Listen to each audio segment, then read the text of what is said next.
अब कोई भी ऐरा गैरा नत्थु खैरा उठकर मुंबई या महाराष्ट्र में रियल एस्टेट डेवलपर नहीं बन सकता। हाँ, वो जमाना कोई और था जब गली का पनवारी भी कुछ पैसे जमा करके बिल्डर बन जाता था, घर बनाने लगता था और लोगों के पैसे अटक जाते थे।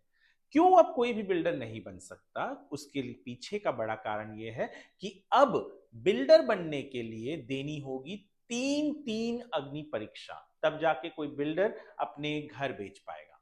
मैं हूं वरुण सिंह और आप देख रहे हैं स्क्वायर फीट इंडिया।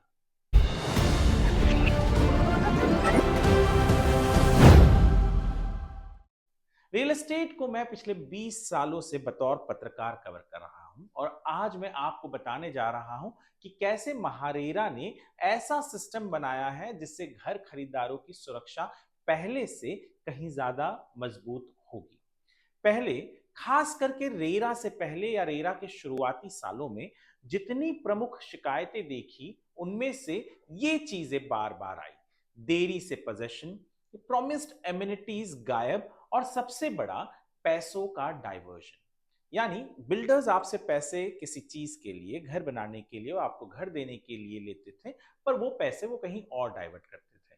असल में महारेरा ने बताया है कि जो शिकायतें उनके पास आई हैं या अब तक आई हैं, उनमें से 79% शिकायतें उन प्रोजेक्ट्स की हैं जो रेरा बनने से पहले लॉन्च हुए थे।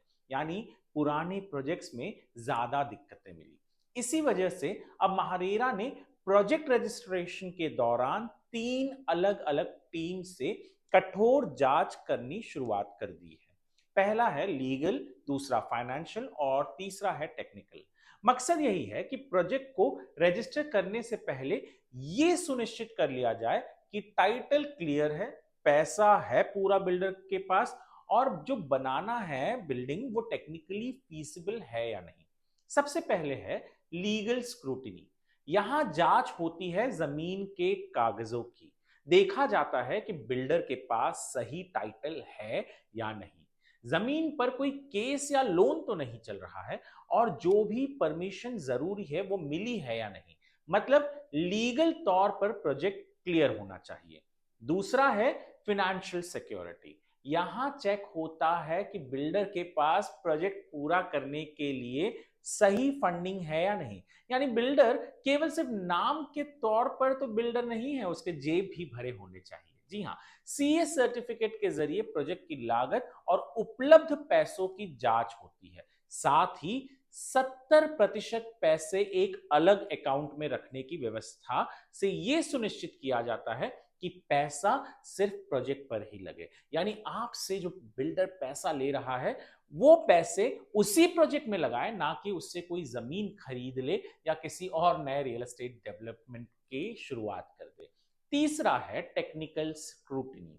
यहां देखा जाता है कि प्रोजेक्ट के नक्शे यानी जो मैप है, सैंक्शन प्लान्स और कमेंसमेंट सर्टिफिकेट सब सही है या नहीं। आप जानते ही होंगे कि हाल ही में कल्याण डोंबिवली म्युनिसिपल कॉर्पोरेशन के इन्वेस्टिगेशन से ये पता चला था कि वहां पर कई बिल्डरों ने नकली दस्तावेज बनाए थे, जिसकी वजह से बहुत से होम बायर्स के ऊपर एक खतरे की तलवार मंडरा रही थी। अब ये सब सही है या नहीं ये पहले देखा जाएगा। बिल्डर जो टाइमलाइन दे रहा है, क्या वो हकीकत में संभव है? यानी जो पोजीशन डेट बिल्डर दे रहा है, क्या वो सच में पॉसिबल है उस डेट तक आपको पोजीशन दे सके?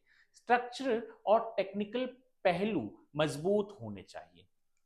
ये सब जब चीजें होंगे उसके बाद ही प्रोजेक्ट रजिस्टर होगा। और महारेरा में रजिस्ट्रेशन अनिवार्य है हर उस प्रोजेक्ट का जहां पर बिल्डर किसी भी आम आदमी को या किसी और को घर प्लॉट बेचना चाहता है।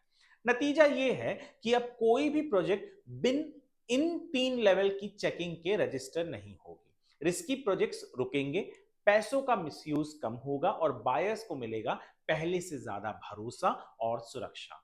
आपको ये जानकारी कैसी लगी कमेंट में बताइए। और रियल एस्टेट से जुड़ी सबसे भरोसेमंद खबरों के लिए स्क्वायर फीट इंडिया को सब्सक्राइब करना मत भूलिए। मैं हूं वरुण सिंह, मिलते हैं अगले वीडियो में।